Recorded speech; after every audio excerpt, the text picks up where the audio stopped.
Dave T1963. It's 25 July, and it's a hot one, folks. It's probably going to be over 100 today. Anyway, I'm out scouting, and one of the things that I like to do is I like to go into new areas I haven't really been before, or that I don't know that well. And I like to go in June and July because this is the peak of the growth season. And believe it or not, all these woods, let me see if I can get out of the sunlight, this waist-high grass will be down to the bare ground come November, December, January, February, typically the times we're out in the woods.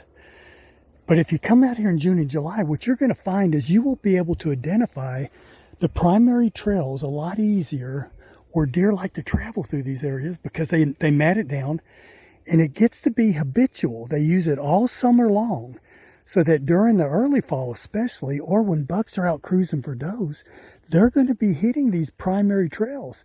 A deer that's in flight, that panics, will oftentimes run back to a trail that they've used all summer long. So you can get in here, and I followed a couple trails and I found a buck bed. This is a typical buck bed where I hunt. It is matted down around this stump. You can tell he's laying over here and sometimes laying here. You got a nice rub here. You got a rub over here. That's rubbed. I don't think this is a real huge buck, and the reason why I say that, if he was working this, that you would expect to find some tine marks in here, and I'm not. But this is obviously a buck bed. I would never have found this had it not been for this high grass in June, July, and I'm out scouting. I can see another rub from right here.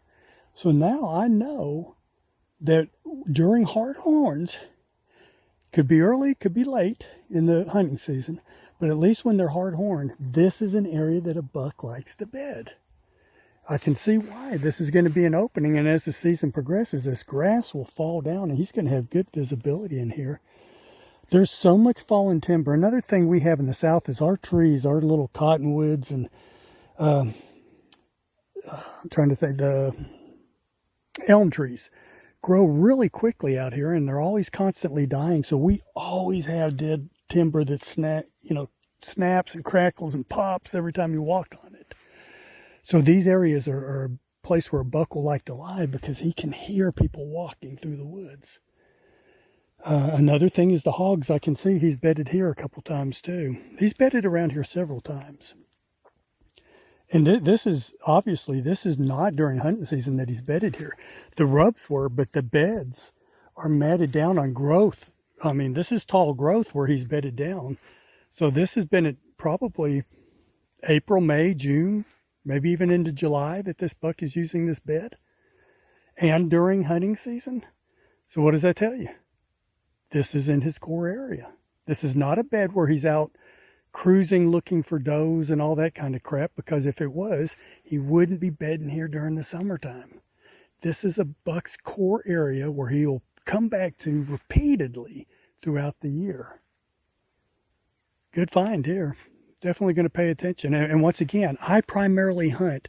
Most other hunters hunt on this side. I hunt a thick patch of CRP about 3/4 of a mile that way.